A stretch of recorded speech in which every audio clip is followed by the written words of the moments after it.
का नाम बंटी है और ये भाई हरियाणा में सिरसा के रहने वाले हैं। ये भाई आज अपने मन परिवर्तन की बड़ी टेस्टमनी को देने जा रहे हैं। तो भाई आप खुद बताइए कि आपने परमेश्वर को कब और कैसे जाना था। सबसे पहले तो मैं पापा जी को जय मसीह की, मम्मा जी को जय मसीह की, सारी कलीसिया को जय मसीह की। मैं परमेश्वर का धन्यवाद करता हूँ कि जिसने मुझे इस काबिल बनाया इस योग खड़ा होने का, तो खुदावन का धन्यवाद करता हूँ और खुदा के दास का भी।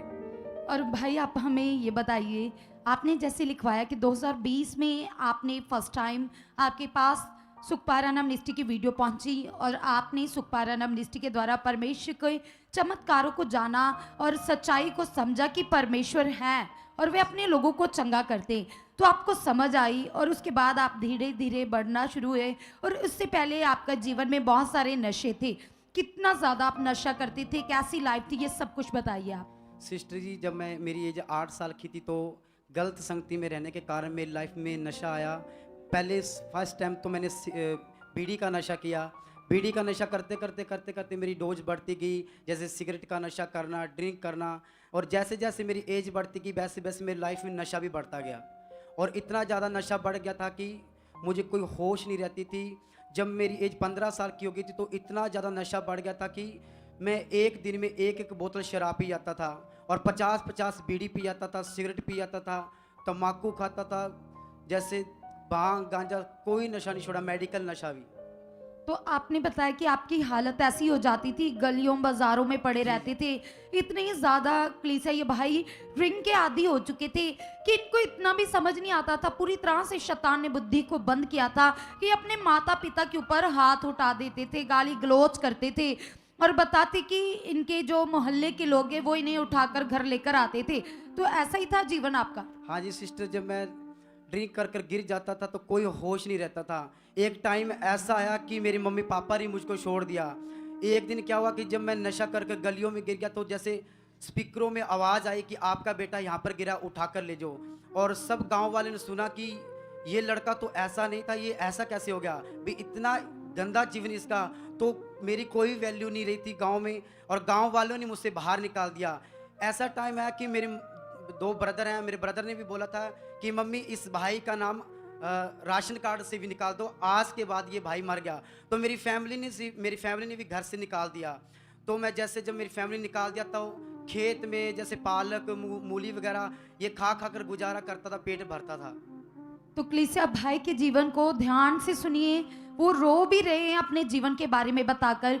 कितना बुरा जीवन था, शैतान ने पूरी तरह से जीवन को नर्क बनाया था। घर वालों ने बेदखल कर दिया और घर वाले भी एक शर्मिंदगी फील करते थे कि ये हमारा लड़का है। तो बताते कि नालियों में गिर जाते थे, मतलब सड़कों में गिरे रहते थे, ड्रिंक कितनी ज़्यादा कर लेते थे और जब कभी ड्रिंक के लिए पैसे नहीं होते थे तो जी चोरी भी करते थे। ऐसा ही था भाई? जी सिस्टर, जब मेरे पास पैसे नहीं होते तो मैं रात को 2 बजे उठता था।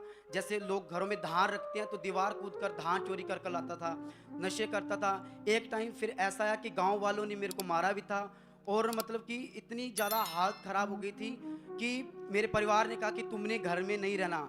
तो मैं रेलवे स्टेशन पे मांग मांग कर रोटी खाता था। तो कलीसिया जो जीवन प्रभु ने जीने के लिए दिया है, जब परमेश्वर उस जीवन में नहीं होते तो आप सुन रहे हो कि लोगों की लाइफ कैसी होती है। नर्क भरा जीवन था इनका। और फिर जब गुड न्यूज़ मिली तो इनके पास परमेश्वर का चानन आया, रोशनी आई गुड न्यूज़ के द्वारा। तो इनका जीवन में जो अंधकार था, प्रभु के दास की टीचिंग के द्वारा, प्रार्थना के द्वारा इनका जीवन फिर से अच्छा हो गया। ये सारे नशे छूट गए जब ये पहली बार हमारे चर्च में आए। तो आप बताइए भाई, कब आप हमारे चर्च में आए थे पहली बार? 2020 में सिस्टर। 2020 में जब ये सुखपारायण अमनिस्टी में आए तो ले हैंड के बाद, टीचिंग को समझने के बाद पूरी तरह से इन्हें ब्लेस जीवन मिला परमेश्वर की ओर से। जिस जीवन की प्रभु यीशु मसीह बात करती कि वो चोखा जीवन देने के लिए आए, तो वो चोखा जीवन इन्होंने पा लिया और ये अच्छे से चल रहे थे, सब कुछ ब्लेस्ड था इनके पास। लेकिन कलीसिया प्रभु के दास जब जब हमें आत्मा में खुदावंत के नियमों को सिखाते, हुक्मों को सिखाते, तो हमें बड़ी चौकसी से उन वचनों पर मन लगाना और पूरा करना है। तो प्रभु के दास ने हम सभी कलीसिया को बताया था कि आपने कभी किसी से इमोशनल नहीं होना, इमोशनल रिश्ता नहीं रखना।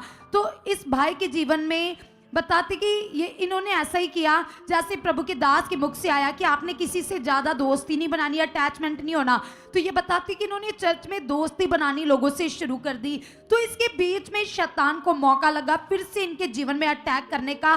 तो बताते कि फिर से शैतान ने इनको नेगेटिव किया, इनके मन को नेगेटिव किया और मिनिस्ट्री से दूर कर दिया। और उसके बाद क्या हुआ, कैसे आपकी सोचें नेगेटिव हुई, सारा कुछ भाई बताइए आप। सिस्टर, जैसे पापा हमें सिखाते हैं कि तुमने यहाँ किसी से रिश्ता नहीं रखना, प्रेम सबसे करो लेकिन रिश्ता नहीं रखना, क्योंकि जब उनका मन खराब होता तो तुम्हारा भी मन खराब होगा। ऐसे मैंने यहाँ किसी से दोस्ती की, जब उनका मन खराब हुआ तो मुझे नेगेटिव किया टीम के प्रति, तो मेरा मन खराब हो गया। पापा के प्रति मन खराब किया कि स्पिरिचुअल फादर जो सिखाते हैं ये ऐसे हैं, ऐसे वैसे बहुत कुछ उन्होंने बताया, जिसके कारण मेरा मन बिल्कुल टूट चुका था।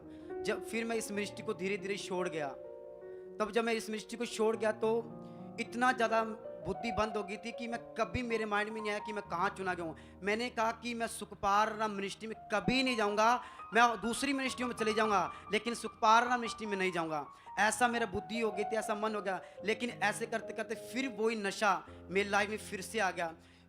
पहले से भी ज़्यादा इतना नशा बढ़ गया था कि जैसे बस स्टैंड पे बुजुर्ग लोग जैसे ताश खेलते हैं, वो बीड़ी सिगरेट पीते हैं तो आधी फेंक देते हैं, वो इकट्ठी कर कर मैं घर पर लेके आता था, वो पीता था रात को। एक दिन मुझे जब तोड़ लगती थी, जैसे नालियों में पड़ी रहती बीड़ी, नालियों में से, गंदी नालियों में से बीड़ी निकाल कर मैं उसको पीता था। और फिर क्या हुआ कि एक दिन मैं इतना नशा किया, फिर उसके बाद बेविचार में चला गया। बाइबल मेरे साथ रहती थी, बैग किट मेरे साथ रहती थी, लेकिन मैं सोचता था कि मैं दूसरी मिनिस्ट्री में जा रहा था, भी इस मिनिस्ट्री मैं दूसरी मिनिस्ट्री में जब जा रहा था तो वहाँ पर मैं शराब पीकर गिर जाता था स्टेशन पर ही। वहाँ पर मैं फिर से भीख मांगता था कि मुझे पैसे दो, मुझे खाना खाना है। फिर वही कंडीशन, फिर वही हालत मेरी वापस वैसी हो गई थी, क्योंकि मैंने वचन को तोड़ा।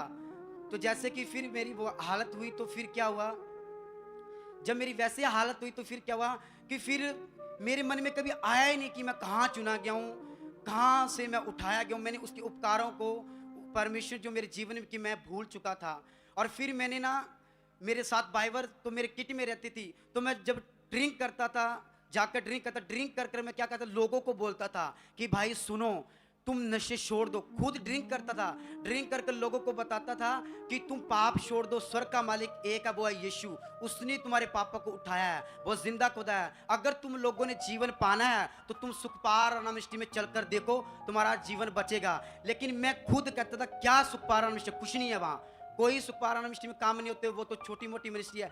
ऐसी मेरी बुद्धि थी, लेकिन लोगों को ऐसे बताता था कि वो खरी मिनिस्ट्री, तुम जाओ। लेकिन मैं खुद नेगेटिव हो चुका था इतना इस मिनिस्ट्री से। तो कलीसिया भाई के जीवन को ध्यान से सुनिए और सोचिए कि जब शैतान किसी की बुद्धि को बंद करता है तो वो सब कुछ भूल जाता है। तो ये भाई भूल चुका था कि अपोस्टल जी के द्वारा इनके लिए प्रार्थना हुई थी और इन्होंने ब्लेस्ड जीवन पाया था।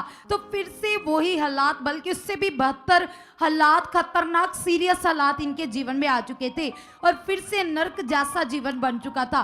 और फिर भाई आप वापस कब और कैसे आइए बताइए। सिस्टर, मैंने ना, जैसे कि मैं सोचता था कि फिर से मैं भूल ही चुका था कि यीशु खुदा है। यहाँ से मैं सीख भी इतना बड़ा, फिर भूल गया कि यीशु कौन है। मेरे मुख से कभी हालेलुया नहीं निकलता था।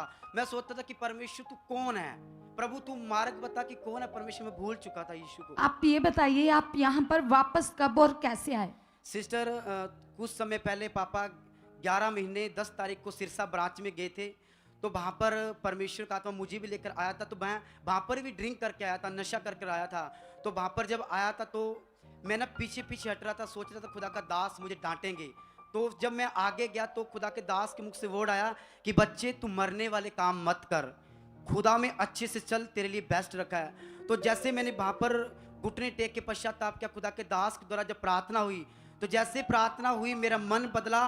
फिर से मुझे पता चला कि मुझे जीवन कहाँ से मिला है और कहाँ से मैं उठाया गया हूँ। फिर से मैंने पश्चाताप किया और ब्रांच में कंटिन्यू आना शुरू किया और फिर से परमेश्वर ने उसे डबल मुझे खड़ा किया, बेस्ट जीवन किया।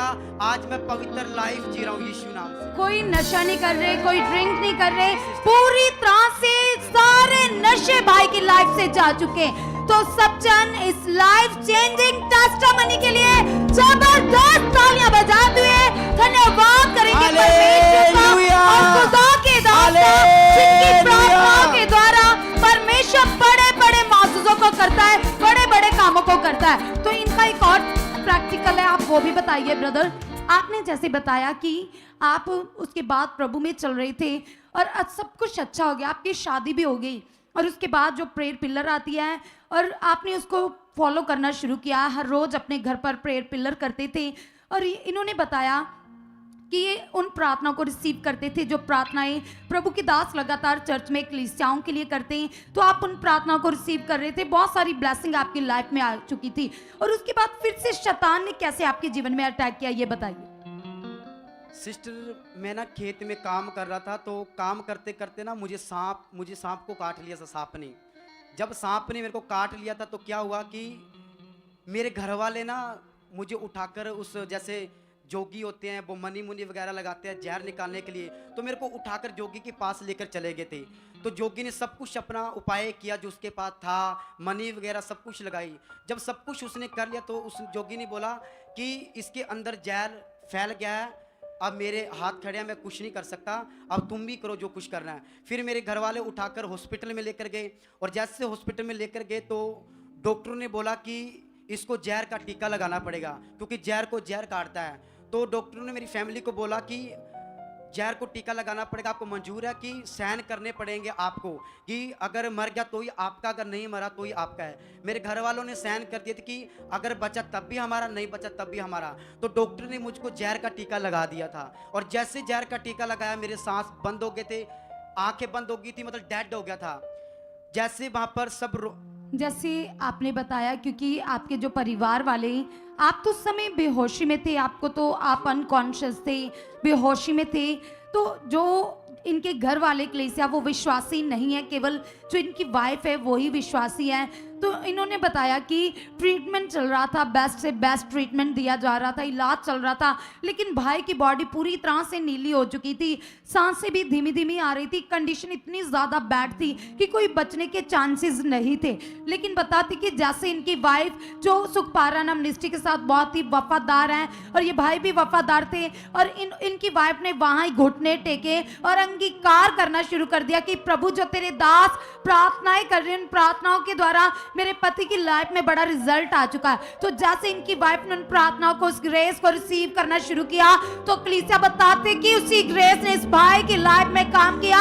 कुछ समय के बाद कलीसिया सारी रिपोर्टें चेंज थी, सिचुएशन चेंज थी, और वो जहर जिसकी वजह से भाई की डेथ होने जा रही थी, पूरी तरह से सब कुछ बदल गया और प्रभु यीशु मसीह की बड़ी महिमा आई और ये भाई पूरी तरह से नॉर्मल हो गया, होश में आ गया। आज ये आपके सामने पूरी तरह से फ्री है, चंगा हो चुका है। सब जने इस गवाही के लिए, चमत्कार के लिए, मौजूदे के लिए हाथों को हिलाते हुए, तालियां बजाते हुए जीवित परमेश्वर का धन्यवाद करेंगे और प्रभु के नाम को महिमा देंगे, प्रभु के दास का भी धन्यवाद करेंगे।